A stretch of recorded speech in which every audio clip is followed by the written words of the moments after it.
Welcome back to my channel Inspiring Minds by Tanishka मादानी. Hi guys. आप सबका welcome है मेरे पार्ट 2 में, जो कि है पार्ट 2 का फर्स्ट टॉपिक है, जो कि ट्रांसपोर्टेशन. तो इस पार्ट 2 में हम लोग ट्रांसपोर्टेशन एंड एक्सक्रीशन कवर करने वाले हैं. So for that you have to keep a notebook with you and a pen so that you can note down each and everything. So let us start the first topic, which is transportation. Now अपन को पहले basic concept समझना पड़ेगा that what is transportation. The process by which substances are carried from one part of the body to other part of the body is known as transportation. एक ऐसा process जो substance को एक body part से दूसरे body part तक carry करता है, that process is known as transportation. अब ट्रांसपोर्टेशन एक होता है ह्यूमन बींग्स में एंड अनदर होता है प्लांट्स में. So first let us cover the human beings. Okay, now in human beings carry blood pumped by heart to different parts of the body. ठीक है, अब ह्यूमन बींग्स में blood carry करते हैं and जो कि हार्ट के थ्रू पंप होता है, जो कि डिफरेंट बॉडी पार्ट्स में कैरी करते हैं. Now who carries a blood, और या फिर ये कौन कैरी करता है, तो ब्लड वेसल्स. और 3 टाइप के ब्लड वेसल्स है, arteries, veins and capillaries. So capillaries are the vessels which connect arteries and veins. And arteries blood को हमेशा हार्ट से दूर ले जाती है, मतलब away from the heart. And veins हमेशा जो भी सब्सटेंस होता है या फिर जो भी ब्लड कैरी करती है वो हमेशा हार्ट में लेकर आती है, मतलब हार्ट के पास लेके आती है. सो वेन्स जो हार्ट को कनेक्ट करती है और आई वुड से हार्ट के पास लेके आती है, एंड आर्टरीज जो उससे दूर ले जाती है so that it can carry different parts of the body.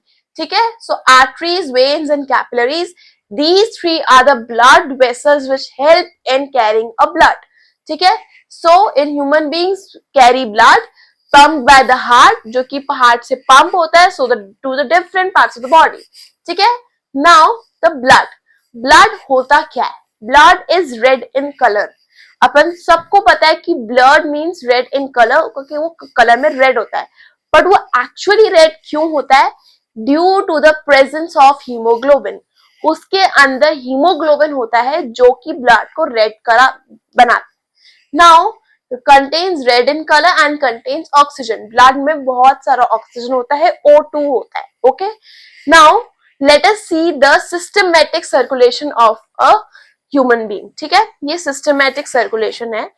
2 lungs हैं जो कि है left lung and the right lung. ठीक है, now for example left lung से जितना भी फ्रेश ब्लड है, मतलब जिसमें ऑक्सीजन है, वो पल्मोनरी वेन्स हार्ट की तरफ लेके आई. ठीक है, एंड जब ये हार्ट की तरफ लेके आई सो अयोटा, मतलब कि अयोटा इज आर्टरी जो हार्ट से वापस पंप करेगा जब हार्ट, तो वो एक ऐसा ब्लड वेसल है जो हार्ट से लेके जाती है डिफरेंट बॉडी पार्ट्स में. कहां पे? To the different body parts में ब्लड लेके जाती है. So this is the oxygenated blood which pulmonary brings to the heart, and when heart pumps the blood it is carried by the aorta to different parts of the body.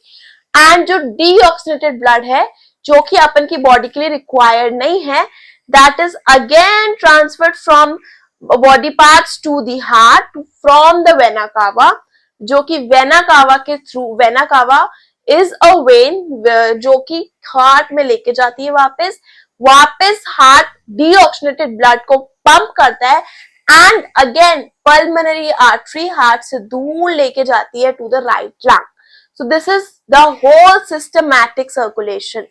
Again left lung से oxygenated blood आया, किसने carry किया? Pulmonary vein से, pulmonary vein ने अब वो heart में गया एंड देन हार्ट ने ब्लड को पंप किया, and aorta which is the artery वो दूर ले गई हार्ट से ब्लड को डिफरेंट बॉडी पार्ट्स में ले जाने के लिए, and from different body parts से डीऑक्सीनेटेड ब्लड कैरी किया वेना कावा ने टू द हार्ट तक, एंड देन अगेन हार्ट ने पंप किया एंड पल्मोनरी आर्टरी हार्ट से डीऑक्सीनेटेड ब्लड अवे ले जाती है, तो दूर ले जाती है एंड राइट लंग में जाती है so that it can get exchanged.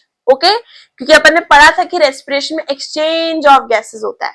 Yes, so this is the whole process of systematic circulation. Now in human beings there is one more type of liquid which is present, that is lymph. It is a liquid contains less protein.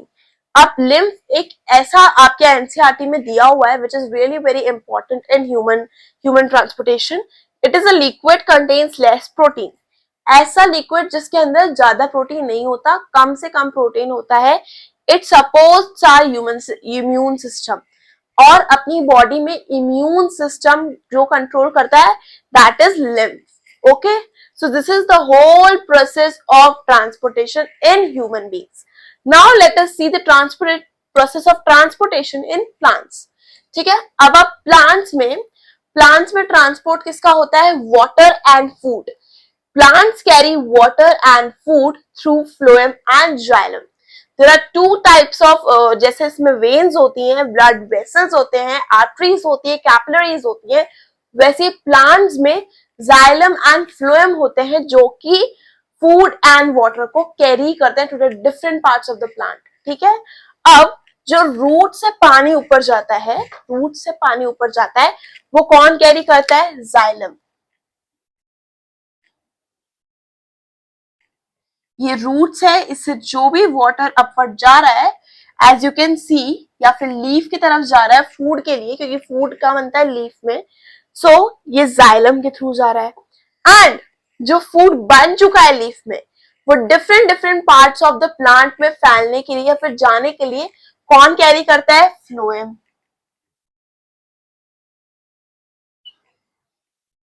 ठीक है, so you can see कि यहां से water जा रहा है, या फिर वो ऊपर जा रहा है, एंड या फिर वो लीफ की तरफ जा रहा है, सो दैट या तो वो फूड के लिए काम आएगा, मतलब H2O, we require H2O for making food. ठीक है, in plants.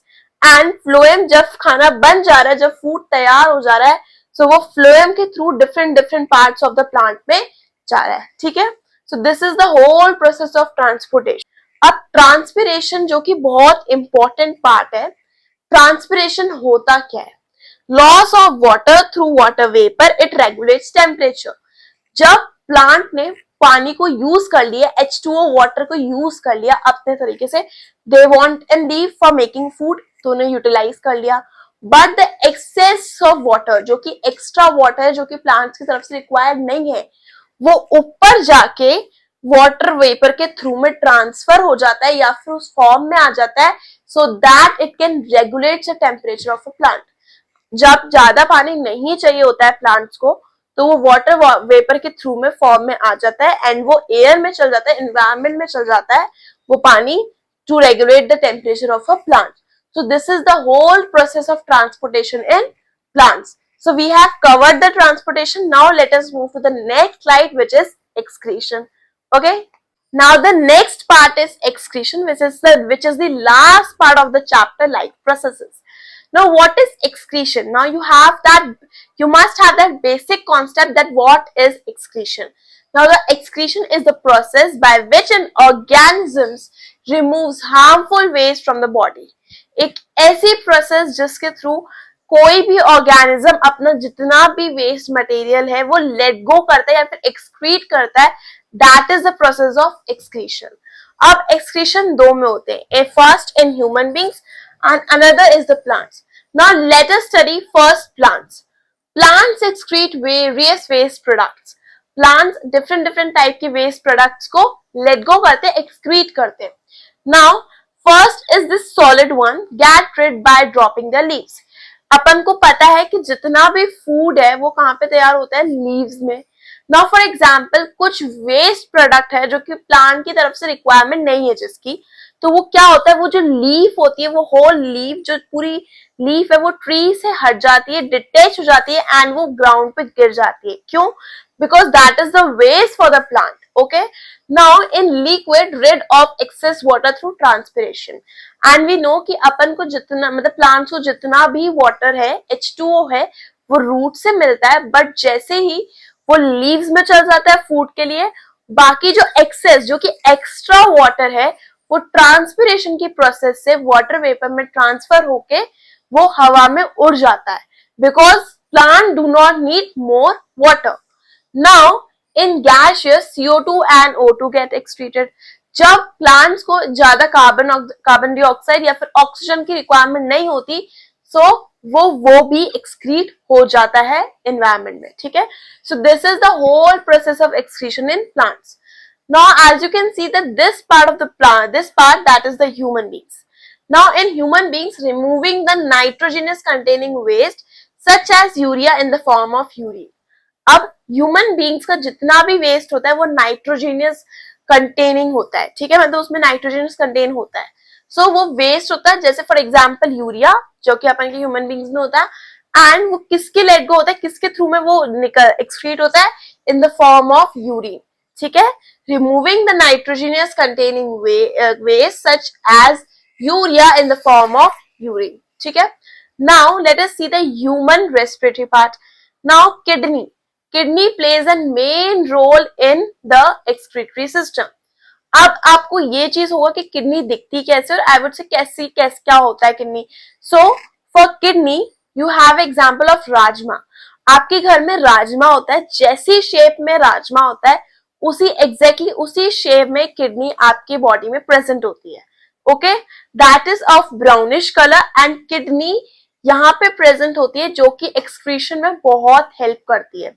Now in excretion it plays a main role. अब जितना भी वेस्ट है वो यहाँ से यूरेटर के थ्रू, किडनी के थ्रू यूरेटर में पास होके यूरिनरी ब्लैडर में टेम्पररी स्टोर हो जाता है. टेम्पररी माने कुछ टाइम के लिए स्टोर हो जाता है, एंड आफ्टर सम टाइम वो यूरेथ्रा के थ्रू लेट गो हो जाता है या फिर एक्सक्रीट हो जाता है. किसके फॉर्म में, यूरिन के फॉर्म में. ओके, सो यहाँ पे किडनी से यूरेटर के थ्रू यूरिनरी ब्लैडर में कुछ टाइम के लिए स्टोर होता है, एंड देन अगेन वो यूरेथ्रा के थ्रू लेट गो हो जाता है, एक्सक्रीट हो जाता है. Okay, now let us understand one thing that is really very important, the nephron. Now what is nephron and why it is important? Each kidney is made up of thousands of tiny tubules. अब each kidney मतलब हर kidney के पास thousands में tiny tubules होते हैं जो कि nephron होते हैं, which is called as nephron. And nephron are the functional and the structural unit of kidney, ठीक है. So nephron is really very important for the excretion. Okay, now you have to keep 3 questions in your mind for the nephron. First, how nephron plays an important role in kidney. Second, main role of nephron in the process of excretion. And the third is why it is known as the functional unit of kidney. So these 3 questions are interconnected to each other and you have to keep in mind so that you can secure well in excretion. Now I have covered each and everything from this chapter. Now what you have to do is you have to go through all the things, and if you have any doubt then do comment on my channel. I will be solving your each and every problem.